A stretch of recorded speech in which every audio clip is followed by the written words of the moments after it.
Hi guys, good evening. खुलुमनाय थाबाय जोंनि बर' हारिनि गासिबो रायजो राजाफोरखौ आरो आं गोसो गोरबोजों नोंथांमोनखौ जोंनि बर' हारिनि बिएम सेटआप चेनेलाव बरायनाय थाबाय। गोबां सम भिडिअ बानायाखै, जाहोनबो दं माखासे भिडिअ बानायैनि लोगोसे नोंथांमोना सोंबाय थादों, कमेन्ट होबाय थादों माखासे मानसिफ्रा भिडिअ बानायदों कि प्रकाश नार्जारिया माने भिडिअ बानायाखै। सरि अबाउट दैट। साफ्रोमहाबो माखासे गावबागाव पार्सनेल खामानि थायो जायनि जाहोनाव आंहाबो बेबायदिनो दंमोन।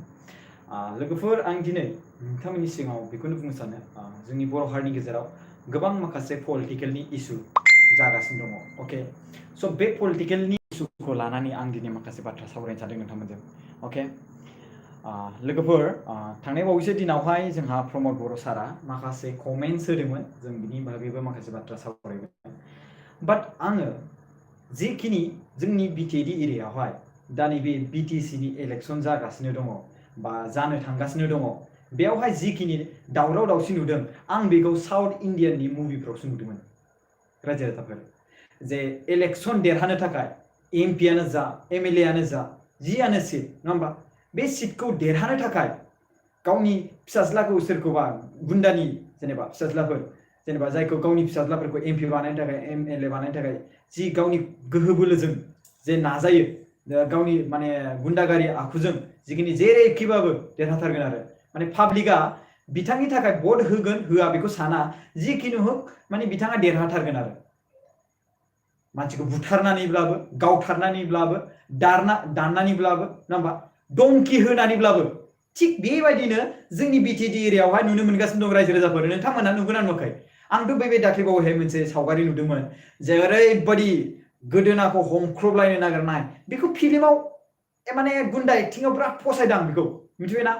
बिराद मोजां जाथारगोन बे मानसिया, मिथिबाय रायजो राजाफोर? बियो गुन्दानि एक्टिंआव गोबां मोजां एकदमबारे पारफरमेन्स खालामनो रोङो बिथाङा, मिथिबाय? आं बिराद इन्टारेस्ट नांदों ना बिथांनि बेबायदि एकदमबारे महर देखायनाय, मिथिबायना? बिराद मोजां नुदों। आरो बियो गोबां बेखौ फिल्माव जुदि एक्टिं कास्टिंआव जुदि लायोब्ला, मिथिबायना, अब्ला बिराद प्रफिट नांगोन बायदि मोनदां, बिराद प्रफिट मोनगोन, मानसिफ्रा गोबां नायगोन, मिथिबायना, गोबां नायगोन। आं दिनै जोंनि बर' हारिनि गासिबो रायजो राजाफोरखौ गोसो गोरबोजों खुलुमनाय जासियो आरो नोंथांमोनखौ बुंनो सानो,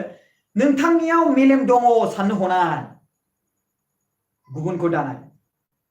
नोंथांनियाव मेलेम दं साननो हनाय, सोरबायदि मानसिया गाज्रि सोरबायदि मानसिया मोजां बेखौ नोंथाङा सायख'नो हानाय नोंनाव मेलेम दङ।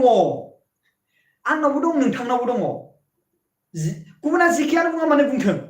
आरो बुंदोंब्ला नों जुदि बेजों फाइट नांफिननो हानाय नोंनाव केपासिटि गैयाब्ला, हिम्मत गैयाब्ला सिरि था, बाट बिनि फिननायखौ नोङो बेलेग धरननि होनो हागोन। नों भट जेब्ला होगोन ना, अब्लाथ' बे खिथु खिथु थांनानै सोरनो भट होदों बेखौथ' नायहैनाय नङाना। नायगोन जानो सोरनो भट होदों? आं बेनोनो भट होबाय, औ नंगौ, बाट नों उल्था खामानिबो मावनो हानाय। नोंखौ जुदि सोरबा सिगिदोंब्ला बेबायदि खालामनो हागोन आरो, मिथिबायना, बेबायदि खालामनो हागोन। अके, जियानो हक BTAD एकर्डनि सायावहाय माखासे गोबां दावराव दावसि जागासिनो दङ। BTAD एकर्डनि सायावहाय दा प्रमद बर' सार बिथाङा आबसुनि प्रेसिडेन्टमोन आरो बावैसो बिनि उनाव आबसुनि प्रेसिडेन्टखौ बिबानखौ एंग्लायनानै बिथाङा UPPLनि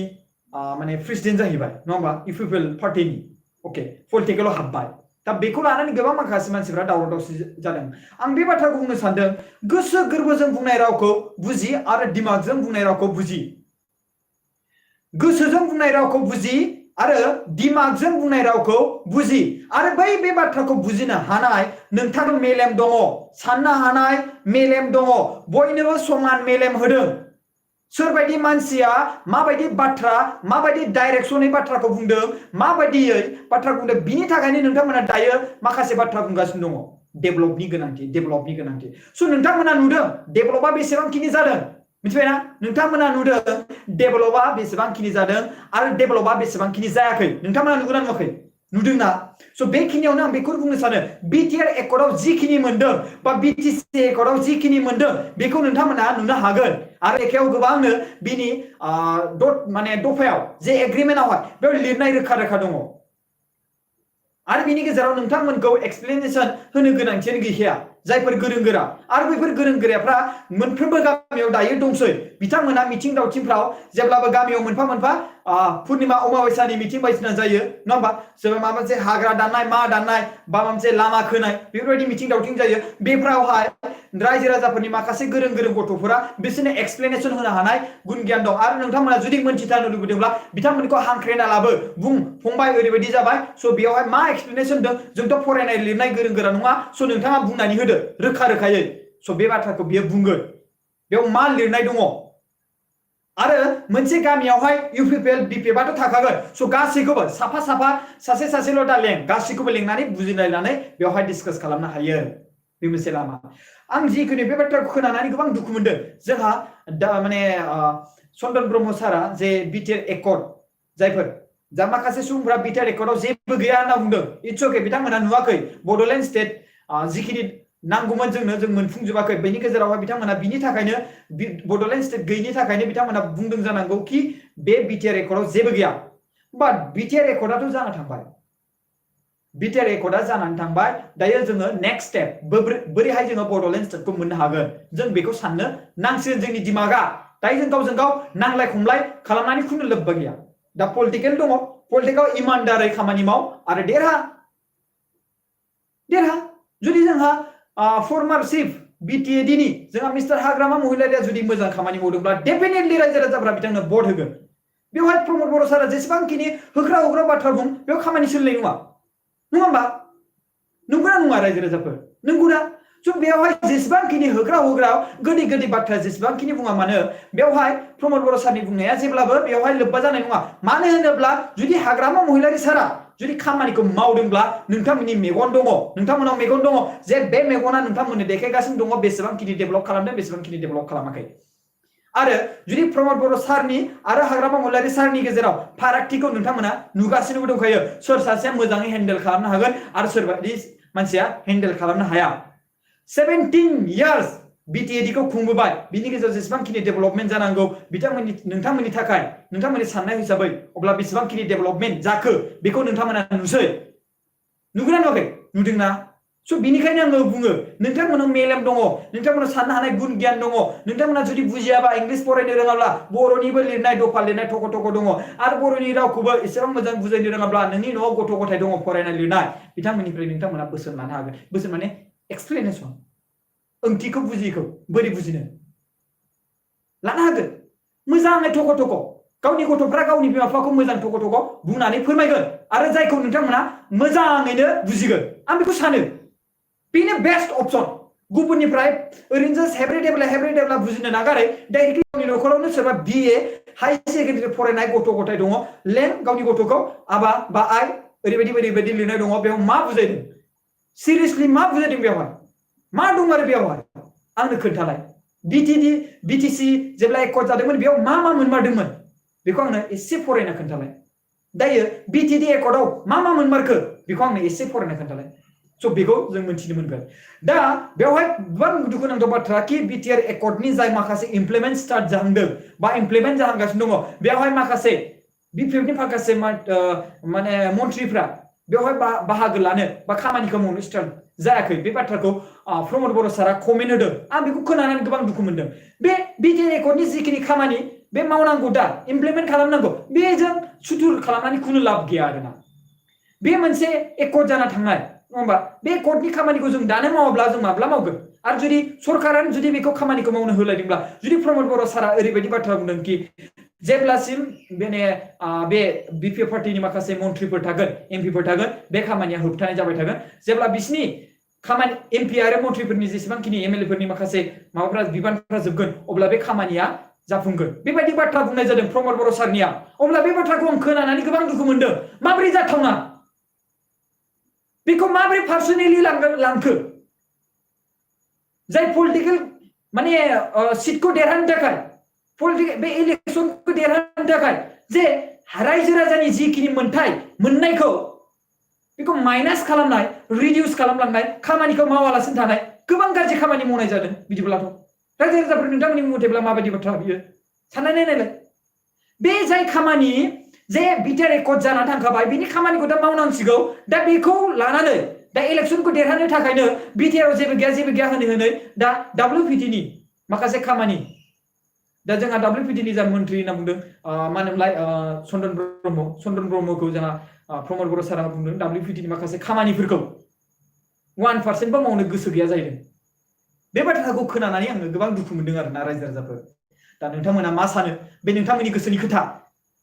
बाट बे बाथ्राया पलिटिकेल इलेक्शनजों लोब्बा जानो नाङा। BTAD एकर्डआ जाबाय जोबाय। दा जों नेक्स्ट लेभेलाव जोङो बड'लेण्ड स्टेटखौ बोरै मोननो हागोन बेखौ जोङो नायथारनांगोन आरो नायनायजों लोगोसे बेखौ जों साननांगोन जे जोंनि बे BTAD एकर्ड जिखिनि जादों बेखौ इमप्लिमेन्ट खालामनायाव जेसेबांखिनि मानसिफोरनि बाहागोनि रेसपन्सिबिलिटिनि बा पावारनि गोनांथि बैसोर बेसेबांखिनि खामानि मावदों आरो मानि थाखाय दा होमबा बाथ्राया बेसो नामा के इलेक्शनखौ देरहानो थाखाय BTAD एकर्ड जिखिनि दं बे जिर' गैया जेबो बुंगासिनो बिनि थाखायसो नामा प्लिज रायजो राजाफ्रा गोबां गोरों गोरा दंसै बुजिनो हानाय दंसै गासिबखौबो हाजार इनडाइरेक्टलि बाथ्रा बुंब्लाबो बुजिनो हानाय आंआनो जा गुबुनानो जा गासिबो फरायनो हानाय लिरनो हानाय जाजोब्बाय। दा नोंथाङा हाजारखि नोंथाङा बेसेबां समनि फरायनाय बा बेसेबां डिग्री जों बेखौ मोनथिनो सानला बाट नोंथाङा जिखिनि बिबान दं नोंथांनाव मा बिबान दङ बे बिबानखौ लानानै नोंथाङा खामानिखौ मावनाया आंनि थाखाय गोबां माने गोसोआ गोजोनगोन आरो जुदि नोंथाङा खामानिखौ मावब्ला। आरो आं बेखौ बुंनो सानो इलेक्शनावहाय जाय मानसिया पावार दङ बे पलिटिकेलाव जिखिनि फर्मार नङा होमबा रुलिं पार्टी बेफोर एसे एनैया बुंजाखागोन आंबो बेखौ सानो दायो BJP पार्टीया दायो भारत हादरखौ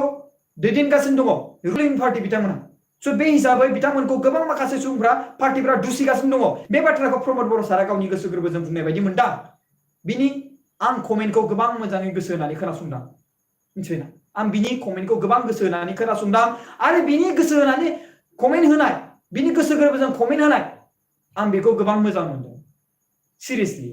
आं गोबां मोजां मोनदों। पलिटिकेलाव बेबायदि बाथ्राया सोलिगोन आरो बेखौ टलारेट खालामनो हायाब्ला इलेक्शन बा पलिटिकेलाव जइन जानानै लाब गैया पलिटिकेलाव हाबनानै खुनु लाब गैया बे बाथ्राखौ बुंनायाबो गोबां मोजां माने एखौ बेबायदिखौनो जोङो इउटिउबार जानानै बा माखासे मेसेज ससियेल मिडियायावहाय जोंनो माखासे खौरां दैदेनगिरि माने दैथायहरग्रा जालायनानै जोंखौनो माखासे बानसावो अब्लाबो जों माखासे सिरि थायो अब्ला बिथांमोनाथ' जोंनिफ्राय बाब्बा दैदेनगिरि बिबाना पावारावसो जोंलाय मा पावार दं जोंनावथ' जेबो पावारानो गैया अब्ला जोंनो जुदि सिरि थानो रोङोब्ला अब्ला बिथाङा मानो सिरि थानो रोङा माने बेखौ टलारेट खालामनो रोङा जोंफोरबायदिखौ गोबां माखासे मानसिफ्रा बानसावो बायदि बाट रियेलिटिया मा बेखौ सिङाव हाबनानैसो मिथिगोन आं मा बेखौ आंसो मिथिगोन जुदि मोनथिनो लुबैदोंब्ला आंनाव कल खालामनानै आं मा बेखौ मिथिनो हागोन थिग बिदिनो नोंथाङासो बेखौबो गुबुन हाजारखि जेसेबांखिनि बुङा मानो बुंथों नोंथाङा बेखौ टलारेट खालामनो हानांगोन आरो खामानिखौ जुदि नोंथाङा मोजां गोसो होनानै खामानिखौ मावोब्ला येस डेफिनेटलि नोंथांखौ रायजो राजाफ्रा सापर्ट होगोन आरो जेसेबांखिनि माने पइन्ट गोनां बाथ्रायानो बुङा मानो जेबो खामानि उदायनाय नङा मानो मिथिगौना बिकज नोंथाङा सैथोजों खामानि मावदों आरो नोंथाङा रायजो राजानि थाखाय सानदों येस बेनो बाथ्राया